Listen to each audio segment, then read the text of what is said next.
Friends, मैं are के और आपका हमारे YouTube channel IQ Supriya class में स्वागत है। फ्रेंड्स, आज हम 30 इंपॉर्टेंट साइंस के क्वेश्चन करेंगे जो आपके आगामी एग्जाम एनटीपीसी ग्रुप डी और यूपी लेखपाल में काफ़ी हेल्पफुल साबित होगा। फ्रेंड्स, ये अच्छे लेवल के क्वेश्चन हैं और किसी न किसी एग्जाम में आए हुए क्वेश्चन हैं, तो आप वीडियो को पूरा देखिएगा और अगर अच्छा लगे तो लाइक शेयर और सब्सक्राइब जरूर करिएगा। धन्यवाद। चलिए वीडियो को स्टार्ट कर लेते हैं। दोस्तों, पहला क्वेश्चन है, निम्नलिखित में से सबसे प्रबल ऑक्सीकारक एजेंट कौन सा है? सबसे प्रबल ऑक्सीकारक एजेंट, ऑक्सीकारक एजेंट तो ये फ्लोरीन है। कौन सा है? फ्लोरीन है। फ्लोरीन जो है कि विद्युत ऋणात्मकता जो है सबसे अधिक होती है। फ्लोरीन की विद्युत ऋणात्मकता सबसे अधिक होती है और फ्लोरीन गैसियस अवस्था में पाया जाता है। और फ्लोरीन का उपयोग क्या करते हैं हम? कांच पर लिखने के लिए किसका उपयोग करते हैं? फ्लोरीन का उपयोग करते हैं। और ये किसके साथ करते हैं? हाइड्रोफ्लोरिक अम्ल के साथ करते हैं, HF के साथ करते हैं। कांच पर लिखने के लिए किसका प्रयोग किया जाता है? हाइड्रोफ्लोरिक अम्ल का उपयोग किया जाता है। तो फ्लोरीन की विद्युत ऋणात्मकता अधिक होती है, ये प्रबल ऑक्सीकारक एजेंट होता है। और फ्लोरीन जो होता है वो हम कांच पर लिखने के लिए हाइड्रोफ्लोरिक अम्ल का उपयोग करता है। तो ये फ्लोरीन से संबंधित इंपॉर्टेंट तथ्य थे, आप इसको ध्यान में रखिएगा। अब देखते हैं आयोडीन।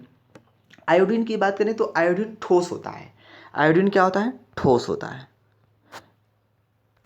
और ये अधातु है, ठोस अधातु है। और आयोडीन का एक मोस्ट इम्पॉर्टेंट यूज ये है कि आयोडीन को जो है हम स्टार्च का पता लगाने के लिए जो है इसका उपयोग करते हैं। आयोडीन का उपयोग हम स्टार्च का पता लगाने के लिए करते हैं। ये जो है इम्पॉर्टेंट क्वेश्चन है और पूछा जाता है, तो इसको आप जरूर ध्यान में रखिएगा।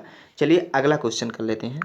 दोस्तों, अगला क्वेश्चन है, चीली सीरा किसका सामान्य नाम है? तो चीली सीरा किसका सामान्य नाम है? तो ये सामान्य नाम होता है सोडियम नाइट्रेट का। किसका सामान्य नाम होता है? सोडियम नाइट्रेट का। अगर सोडियम नाइट्रेट के हम सूत्र की बात करें तो NaNO3 इसका जो है सामान्य सूत्र होता है। और कापर सल्फेट को देख लेते हैं, तो कापर सल्फेट जो होता है उसका सामान्य सूत्र होता है CuSO4, जिसको हम नीला थोथा कहते हैं। क्या कहते हैं? नीला थोथा कहते हैं। तो ऑप्शन नंबर बी जो है इसका राइट आंसर हो जाएगा। चलिए नेक्स्ट क्वेश्चन देख लेते हैं। नेक्स्ट क्वेश्चन है दोस्तों, कीटों के वैज्ञानिक अध्ययन को क्या कहते हैं? कीटों के वैज्ञानिक अध्ययन को क्या कहते हैं? तो कीटों के वैज्ञानिक अध्ययन को एंटोमोलॉजी कहते हैं। क्या कहते हैं? एंटोमोलॉजी कहते हैं। माइकोलॉजी किसको कहते हैं? कवकों के अध्ययन को। कवकों के अध्ययन को माइकोलॉजी कहते हैं। और एक होता है फाइकोलॉजी। फाइकोलॉजी हम शैवालों के अध्ययन को कहते हैं। शैवालों के अध्ययन को हम क्या कहते हैं? फाइकोलॉजी कहते हैं। तो एंटोमोलॉजी कीटों से संबंधित है और माइकोलॉजी कवकों से संबंधित है और शैवालों से संबंधित फाइकोलॉजी है। ये तीन क्वेश्चन आप इससे ध्यान में रखिएगा। ये इंपॉर्टेंट क्वेश्चन है और किसी न किसी एग्जाम में पूछा हुआ क्वेश्चन है, तो आप इसको ध्यान में रखिएगा। चलिए क्वेश्चन नंबर 4 कर लेते हैं। क्वेश्चन नंबर 4 है दोस्तों, ट्यूमर की पहचान के लिए प्रयुक्त रेडियोधर्मी समस्थानिक कौन सा है? तो ट्यूमर की पहचान के लिए जो है जो समस्थानिक हम यूज करते हैं, जो रेडियोधर्मी समस्थानिक यूज करते हैं, वो आर्सेनिक 74 होता है। आर्सेनिक 74 होता है। तो ऑप्शन नंबर ये इसका राइट आंसर हो जाएगा। और कोबाल्ट 60 को देख लेते हैं। तो कोबाल्ट 60 जो होता है ये कैंसर के इलाज में भी प्रयोग होता है। किसके इलाज में प्रयोग होता है? कैंसर के इलाज में प्रयोग होता है। तो इसको भी आप ध्यान में रखिएगा। चलिए क्वेश्चन नंबर 5 कर लेते हैं। क्वेश्चन नंबर 5 है, वायुयान और रॉकेट बनाने के लिए कौन सी धातु प्रयोग में लाई जाती है? तो वायुयान और रॉकेट को हम बनाने के लिए एल्युमिनियम का उपयोग करते हैं। किसका उपयोग करते हैं? एल्युमिनियम का उपयोग करते हैं। एल्युमिनियम का उपयोग क्यों करते हैं? क्योंकि एल्युमिनियम जो होता है हल्की होती है। क्या होती है? हल्की होती है। और ये जंग रोधी होता है। क्या होता है? ये जंग रोधी होता है, इस पर जंग नहीं लगता। इसीलिए वायुयान और रॉकेट को बनाने के लिए हम किसका उपयोग करते हैं? एल्युमिनियम का उपयोग करते हैं। तो ऑप्शन नंबर ए जो है इसका राइट आंसर हो जाएगा। नेक्स्ट क्वेश्चन देख लेते हैं। नेक्स्ट क्वेश्चन है, शुष्क बर्फ किसका ठोस रूप? शुष्क बर्फ किसका ठोस रूप है? तो कार्बन डाइऑक्साइड का जो सॉलिड स्टेट होता है, जो सॉलिड स्टेट होता है कार्बन डाइऑक्साइड का, उसको हम क्या कहते हैं? शुष्क बर्फ कहते हैं। क्या कहते हैं? शुष्क बर्फ कहते हैं। तो ऑप्शन नंबर सी जो है इसका राइट आंसर हो जाएगा। और नाइट्रोजन की जो खोज किया था वो किसने किया था? रदरफोर्ड ने किया था। नाइट्रोजन का एक इंपॉर्टेंट फैक्ट और है, नाइट्रोजन का उपयोग हम प्रोटीन की पहचान के लिए कहते हैं। किसके लिए कहते हैं? प्रोटीन की पहचान के लिए। प्रोटीन की पहचान के लिए हम किसका उपयोग करते हैं? नाइट्रोजन का उपयोग करते हैं। अमोनिया की बात करते हैं तो अमोनिया को हम क्या कहते हैं? अश्रु गैस कहते हैं। और अमोनिया जो है वो H2O में क्या होता है? सॉल्युबल है। अमोनिया क्या होता है? पानी में घुल जाता है और इसका एक अन्य नाम है, इसको हम अश्रु गैस कहते हैं। चलिए अगला क्वेश्चन देख लेते हैं। अगला क्वेश्चन है, रक्त के स्कंदन हेतु कौन सा विटामिन आवश्यक है? तो रक्त के स्कंदन हेतु विटामिन के आवश्यक है। विटामिन के आवश्यक है। और विटामिन बी का जो रासायनिक नाम होता है वो थायमीन होता है। और विटामिन सी का रासायनिक नाम होता है एस्कॉर्बिक अम्ल होता है। तो ऑप्शन नंबर सी जो है इसका राइट आंसर हो जाएगा। चलिए हम अगला क्वेश्चन देख लेते हैं। अगला क्वेश्चन है दोस्तों, मीना रोग किससे होता है? मीना रोग की अगर हम बात करें तो ये किससे संबंधित होता है? मीना रोग जो है ये संबंधित है मांसपेशियों से। किससे संबंधित है? मांसपेशियों से संबंधित होता है। और ये किसके कारण होता है? तो ये पारा से होता है। किससे होता है? पारा से होता है। पारा का जो सूत्र होता है Hg होता है। क्या होता है? Hg होता है, जो कि सीने बार का एस्क है। किसका है? सीने बार। ये क्वेश्चन पूछा जाता है, इंपॉर्टेंट है, ध्यान में रखिएगा। पारा किसका एस्क है? सीने बार का एस्क है। और इससे कौन सा रोग होता है? तो मीना माता रोग होता है। मीना माता रोग में क्या होता है? इसमें मांसपेशियों में जो है दिक्कत होती है। मांसपेशियों में दिक्कत होती है। और ये पारा जो है एकमात्र ऐसा धातु है जो द्रव अवस्था में रहता है। और वो अधातु कौन सा है जो द्रव अवस्था में रहता है? तो अधातु की बात करें तो वो ब्रोमीन है, जो कि द्रव अवस्था में रहती है। और कैडमियम को देख लेते हैं। तो कैडमियम की अगर हम बात करें तो कैडमियम से इटाई रोग होता है, जो कि किडनी से संबंधित होता है। और निकिल को देख लेते हैं। निकिल से डर्मेटाइटिस रोग होता है, जो कि हमारे त्वचा से संबंधित होता है। किससे संबंधित होता है? त्वचा से संबंधित होता है। तो ये थे इंपॉर्टेंट फैक्ट जो है, इसको आप ध्यान रखिएगा और वीडियो को बार बार देखिएगा तो ये आपको याद हो जाएगा। चलिए हम अगला क्वेश्चन कर लेते हैं। अगला क्वेश्चन है, जाली दस्तावेजों का पता लगाने के लिए किन कारणों से जाली दस्तावेजों का पता किन कारणों से लगाया जाता है? तो ये परावैंगनिक किरणों से लगाया जाता है। किससे लगाया जाता है? परावैंगनिक किरणों से लगाया जाता है। अगर हम देख लेते हैं यहाँ गामा किरण, तो गामा किरण का यूज किस में होता है? कैंसर के इलाज में होता है। किसके इलाज में होता है? कैंसर के इलाज में होता है। और अवरक्त किरण की बात करें तो अवरक्त किरण क्या होता है? बहुत ही गर्म होता है। अवरक्त किरण से ही हमको क्या मिलती है? ऊष्मा मिलती है। यानी कि पृथ्वी पर जो है ऊष्मा किससे कारण होती है? अवरक्त किरणों के द्वारा ही आती है। और अवरक्त किरणें जो होती है वो कुहासा और धुंध में काफ़ी दूर तक चली जाती हैं, इसीलिए हम इसका उपयोग किस में करते हैं? फोटोग्राफी। यानी जब मौसम खराब रहता है, जब धुंध और कोहरा रहता है, तो फोटोग्राफी में हम जो है किसका यूज करते हैं? अवरक्त किरण का यूज करते हैं। तो ये इंपॉर्टेंट फैक्ट था। तो ऑप्शन नंबर ए जो है इसका राइट आंसर हो जाएगा। चलिए हम नेक्स्ट क्वेश्चन देख लेते हैं। नेक्स्ट क्वेश्चन है, मुख से लिए जाने वाले पोलियो का वैक्सीन का विकास किसने किया था? तो मुख से लिए जाने वाले पोलियो वैक्सीन का विकास किया था जोनास साल्क ने। किसने किया था? जोनास साल्क ने। अगर लुईस पास्चर की बात करें तो इन्होंने रेबीज के टीके का विकास किया था। रेबीज के टीके का विकास किसने किया था? लुईस पास्चर ने किया था। और रॉबर्ट कोच को देख लेते हैं। तो रॉबर्ट कोच ने जीवाणुओं का संवर्धन किया था। क्या किया था? जीवाणुओं का संवर्धन किया था। तो ऑप्शन नंबर सी जो है इसका राइट आंसर हो जाएगा। चलिए क्वेश्चन नंबर 11 देख लेते हैं। क्वेश्चन नंबर 11 है, हाइड्रोजन बम निम्न में से किस सिद्धांत पर आधारित है? हाइड्रोजन बम निम्न से किस सिद्धांत पर आधारित है? तो ये अनियंत्रित विखंडन अभिक्रिया पर आधारित होता है। क्या होता है? अनियंत्रित विखंडन अभिक्रिया पर। इसमें न्यूट्रॉनों की क्या होती है? बमबारी होती है। तो ये किस पे? ऑप्शन नंबर डी जो है इसका राइट आंसर हो जाएगा। चलिए अगला क्वेश्चन देख लेते हैं। अगला क्वेश्चन है, टेलीविज़न में दूरस्थ नियंत्रण के लिए किस प्रकार के विद्युत चुंबकीय विकिरण का उपयोग किया जाता है? तो इसमें अवरक्त किरण का उपयोग किया जाता है। किसका किया जाता है? अवरक्त किरण का उपयोग किया जाता है। ऑप्शन नंबर बी जो है इसका राइट आंसर हो जाएगा। चलिए अगला क्वेश्चन देख लेते हैं।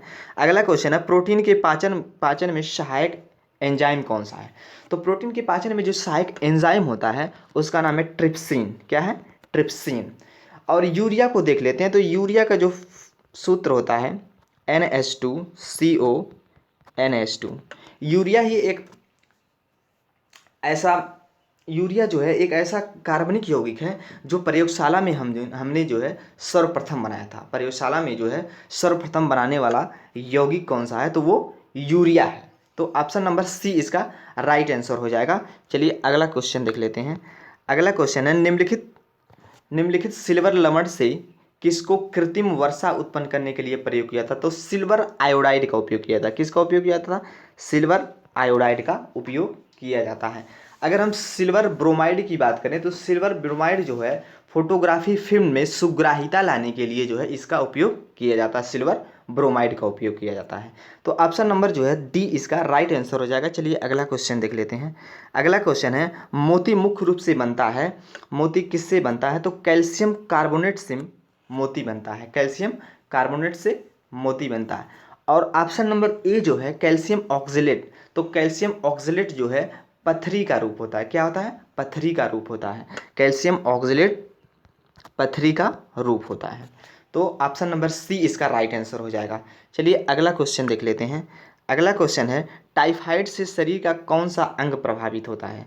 तो टाइफाइड से हमारी आंत प्रभावित होती है। क्या प्रभावित होती है? आंत प्रभावित होती है।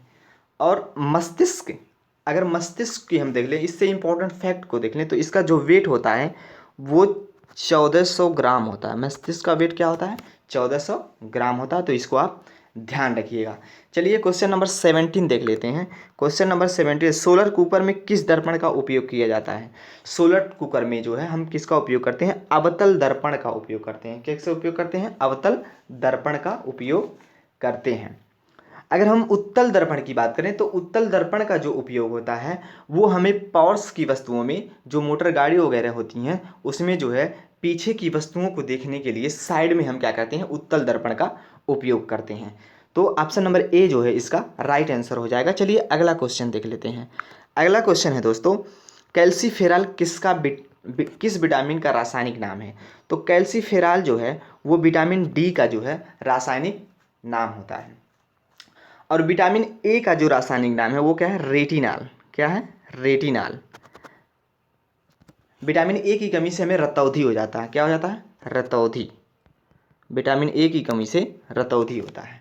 और विटामिन बी का रासायनिक नाम थायमिन होता है और विटामिन सी का रासायनिक नाम एस्कॉर्बिक अम्ल होता है। तो ये फैक्ट आप याद रखिएगा। चलिए अगला क्वेश्चन देख लेते हैं।